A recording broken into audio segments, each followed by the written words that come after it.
अस्सलाम वालेकुम my YouTube family, कैसे हैं आप सब। मैं भी अल्हम्दुलिल्लाह खैरियत से हूँ और उम्मीद करती हूँ कि आप लोग भी खैरियत से होंगे। आज मैं फिर से हाज़िर हूँ एक नए व्लॉग के साथ। तो आइए स्टार्ट करते हैं। अभी बन रही है अरवी की सब्ज़ी। ताज़ी ताज़ी अरवी आई थी गर्मी के मौसम के पहली बार आई है गर्मी में ये अरवी। तो आज मैंने ली, बड़ी फ़्रेश दिख रही थी तो मैंने ले लिया और लेके इसको पील कर लिया। उसके बाद फिर चढ़ा दिया कुकर, उसमें डाला ऑयल में थोड़ा सा मेथी दाना। जब मेथी दाना क्रैकल हो गया तो उसमें वही बेसिक मसाले शामिल कर दिए। प्याज का पेस्ट शामिल कर दिया, अदरक लहसुन शामिल कर दिया और पिसी धनिया, पिसा ज़ीरा, गरम मसाला, पिसी मिर्ची, पिसी हल्दी, वही सब जो डेली मसाले यूज़ होते हैं बेसिक वाले शामिल करने के बाद फिर कुकर की लिड लगा दिया था। 3 प्रेशर आया था, फिर ऑफ़ कर दिया और चेक किया तो अरवी टेंडर हो गई थी। बड़ी सॉफ्ट अरवी थी ये, बड़ी अच्छी अरवी आ रही है। अभी अभी स्टार्टिंग है ना, तो इसलिए बहुत अच्छी आ रही है, बिल्कुल फ्रेश। तो बहुत जल्दी ये गल गई थी। नहीं तो कभी कभी तो ऐसा होता है कि 8-10 प्रेशर भी आ जाता है तब भी ये टेंडर नहीं होती। तो अरवी की सब्ज़ी उधर बन गई थी। फिर दूसरी तरफ मैं बनाने लगी रोटी। हेल्पर भी साथ में बनवाती है, हेल्पर भी बनाती है रोटी और साथ में मैं भी लगी रहती हूँ। कभी कभी मैं भी उसकी हेल्प कर देती हूँ। गर्मी बहुत ज़्यादा है आजकल, तो जैसे हम लोगों को गर्मी लगती है इसी तरह हेल्पर को भी गर्मी लगती है। भाई वो भी इंसान है, उन उनका भी जिस्म है, कोई प्लास्टिक का जिस्म तो नहीं है। जैसे हम लोगों का जिस्म है वैसे ही उनका भी है। तो भाई मजबूरी है, मजबूरी जो कराए। तो इसलिए मैं लगी रहती हूँ उसके साथ कि कभी वो जैसे रोटी बेल रही है तो मैं सिकवा लेती हूँ, कभी मतलब हर काम में उसकी मदद कर लेती हूँ। तो आज मैं साथ साथ सारी रोटियाँ सिकवा रही थी उसके साथ। वो मुझे बेल बेल के दिए जा रही थी और हस्बैंड को खाना भेजना था, अरवी की सब्ज़ी और रोटी, तो इसलिए और भी जल्दी थी क्योंकि लेट हो गई थी आज ज़्यादा। मैं सो के लेट से उठी, उसके बाद फिर धीरे धीरे काम होते होते 12 बज जाते हैं, पता नहीं चलता है। तो रोटी डन हो गई थी। अब उसके बाद फिर मैंने पैक कर दिया हस्बैंड का खाना। फिर इब्ने आ गए स्कूल में। कल बना था डोसा, तो आज इब्ने ने बोला कि मुझे वही डोसा खिला दीजिए क्योंकि इब्ने को सब्ज़ी तो पसंद नहीं है। ये तो आप लोगों को मालूम है, मेरे जितने व्यूवर्स हैं सभी को मालूम होगा कि इब्ने को सब्ज़ी बिल्कुल नहीं पसंद है। तो इब्ने बस अंडा रोटी खा लेते हैं और कुछ भी खा लेते हैं, लेकिन इब्ने सब्ज़ी नहीं खाते हैं। तो इब्ने ने बोला कि मुझे डोसा बना दीजिए, और सांभर भी कल बनाया था, डोसा और सांभर दोनों बनाया था। तो सांभर भी फ्रिज में रखा हुआ था, तो सांभर को गर्म कर दिया और इब्ने के लिए खूब अच्छे करारे करारे कुरकुरे कुरकुरे डोसा बना के इब्ने को दिया।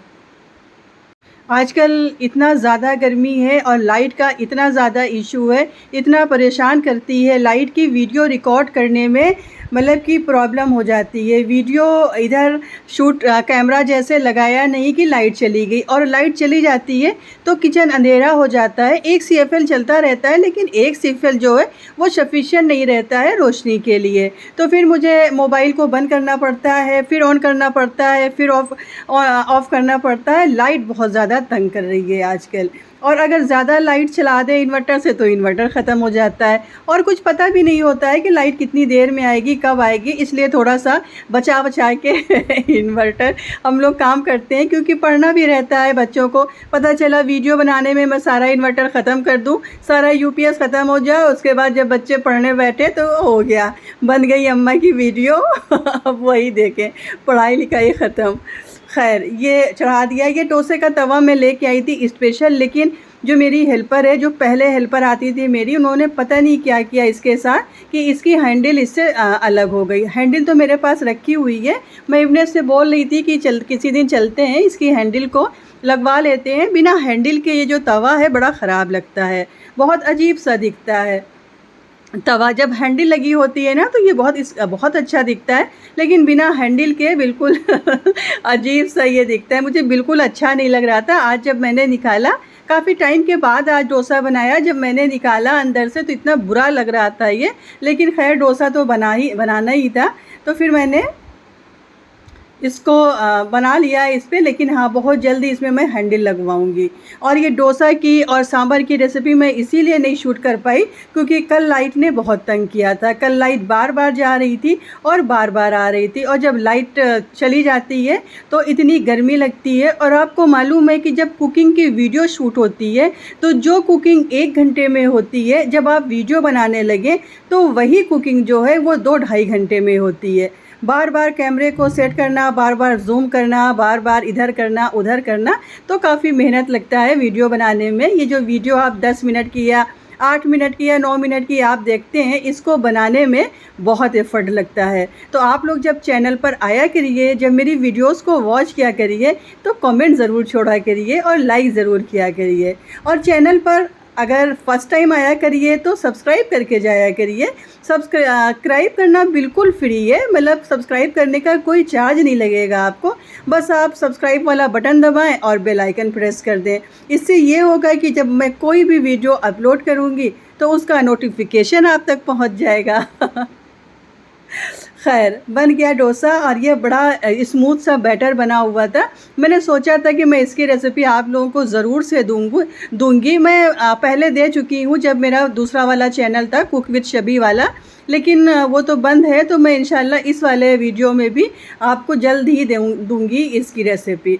और बेटियों के लिए बना था पनीर रोल। उन लोगों को डोसा नहीं खाना था, आज डोसा खाने का मन नहीं था, तो बोला कि पनीर रोल बना दीजिए। तो पनीर तो मैं बना के रखी रहती हूँ मैरिनेट करके, जैसे चिकन रख देती हूँ वैसे पनीर भी मैं मैरिनेट करके रख देती हूँ। तो जल्दी से उन लोगों के लिए पनीर रोल भी बना दिया। आटा भी गूंधा हुआ था रोल का और पनीर मैरिनेट थी, तो ज़्यादा कोई टाइम नहीं लगा। तो बस आज का जो खाना था वो यही था, अरवी की सब्ज़ी, रोटी, डोसा और पनीर रोल। उसके बाद मुझे चौक जाना था, बहुत काम था। इतने दिन से घर पे ध्यान नहीं दिया था, बस ऐसे ही घूमना घामना चल रहा था। तो घर को जब तवज्जो ना दो तो घर बिखरना शुरू हो जाता है। तो कुछ चीज़ें थी जो टूट गई थी और कुछ चीज़ें मुझे बाय करनी थी। तो मैं फिर खाना वाना देने के बाद फ़ौरन निकल गई मार्केट। और ये वाली वैली मैं सरोजनी नगर से लेके आई थी। ये वाली वैली बड़ी सॉफ्ट है पहनने में। और ये मैं करी पत्ता लेके आई हूँ। मुझे करी पत्ता की बड़ी ज़हमत होती थी क्योंकि यहाँ पे कहीं भी मार्केट में आपको सब्ज़ी की मार्केट में आपको करी पत्ता नहीं मिलेगा। तो ये एक पेड़ मैं लेके आई हूँ, देखती हूँ अगर ये करी पत्ता बच जाएगा तो फिर मेरे घर में ही करी पत्ता हो जाएगा। फिर मुझे परेशानी नहीं होगी करी पत्ता मांगने की, किसी से ढूंढने की। तो ला के लगाया है फ़िलहाल, अब देखते हैं कि इसकी ग्रोथ होती है या ये सूखता है।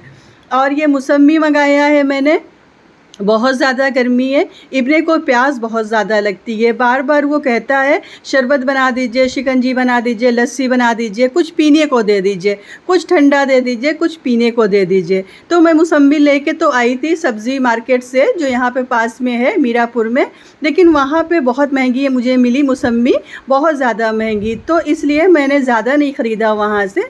मैंने भाई से बोला कि मुझे एक बोरी ला के दे दो, जहाँ पे ये मिलती है जो फल मंडी है, जहाँ पे होलसेल में मिलता है। तो आज सुबह भाई दे के गया पूरी बोरी। अब मैं इब्ने को बना बना के डेली जूस दिया करूँगी, तो थोड़ा सा उनको तरावट रहेगी। इब्ने मतलब शुरू से ये, जब इब्ने पैदा हुए थे तब से इब्ने के साथ ये है कि उसको प्यास बहुत लगती है, रात में भी प्यास लगती है, दिन में भी प्यास लगती है। तो खाने से ज़्यादा वो पानी पे पानी के लिए परेशान रहता है। खैर, उसके बाद मैं गई खत्री पाठशाला, वहाँ से मैं आ गई चौक। मुझे चादरें चाहिए थी और कुशन कवर चाहिए था। वही चादर देख देख के बिल्कुल बोर हो गई थी। और कुशन कवर नहीं थे, फट गए थे। काफ़ी टाइम से मैं इसको चला रही थी, बस चल रहा था और खस्ता हाल हो चुका था। तो आज मैंने सोचा कि मैं कुशन कवर लेके आती हूँ और साथ में चादरें भी लेके आती हूँ, क्योंकि गर्मियाँ आ गई हैं और गर्मियों में बिल्कुल कूल कलर चादरों का अच्छा लगता है। आँखों को ठंडक मिलती है जब जैसे हम लोग कपड़े बनवाते हैं गर्मियों के लिए, उसी तरह से हम लोग को चादर वगैरह भी बाई करना चाहिए। वही गर्मी में कूल कलर देख के आँखों को ठंडक मिलती है। फिर आ गई मैं नेहरू कॉम्प्लेक्स में, जो बेसमेंट में एक शॉप है ये प्लास्टिक की, ये भी होलसेल का ही काम करते हैं। यहाँ से मुझे लेना था आइस क्यूब की ट्रे, छोटी छोटी सी, जिसमें गोल गोल सी आइस क्यूब मतलब कि जमे, वो मुझे चाहिए थी। जो मेरे पास ट्रे है वो उसमें बहुत बड़े बड़े से क्यूब जमते हैं। तो उसमें मसला होता है, मुझे छोटे वाले चाहिए थे, गोल वाले। तो खैर मिल गया, ले लिया मैंने। और एक ये बास्केट चाहिए थी, लेकिन इस बास्केट में ये मसला था कि इसमें नीचे छेद नहीं था। तो कोई भी चीज़ जैसे मैं इसमें रखती तो पानी इसका झड़ता नहीं, नीचे इसके छेद नहीं था। तो फिर मैंने उसको हटा के ये रेड वाली बास्केट ले ली। रेड वाली बास्केट बहुत ज़्यादा मुझे पसंद तो नहीं थी, लेकिन हाँ काम चलाना है तो बस ले लिया काम चलाने के लिए सही है। एक चिप्स थी जो इब्ने रमज़ान से ढूंढ रहे थे, इब्ने अपने मम्मा के यहाँ गए थे तो वहाँ पे इब्ने को मिला था, तो इब्ने तब से परेशान थे। तो आज मुझे यहाँ पे ये लोकनाथ के अंदर एक शॉप है, यहाँ पे मिल गई चिप्स। मैं आई थी फ़ालूदा लेने के लिए, मुझे फ़ालूदा मिक्स बनाना है तो मैं फ़ालूदा बाय करने के लिए आई थी। तो यहाँ पे मुझे फ़ालूदा कई फ्लेवर में मिल गया और इब्ने की चिप्स भी मिल गई। और नींबू इतने खूबसूरत लग रहे हैं आजकल कि क्या बताऊं। उसके बाद मैंने लिया लीची। ये लीची मेरी यशब की फेवरेट है। तो फ्रेंड्स, ये था मेरा आज का छोटा सा व्लॉग। मैं उम्मीद करती हूँ कि पसंद आया होगा। मिलते हैं आपसे नेक्स्ट व्लॉग में, तब तक अपना ख्याल रखिए, अपनों का ख्याल रखिए। अल्लाह हाफिज़, बाय।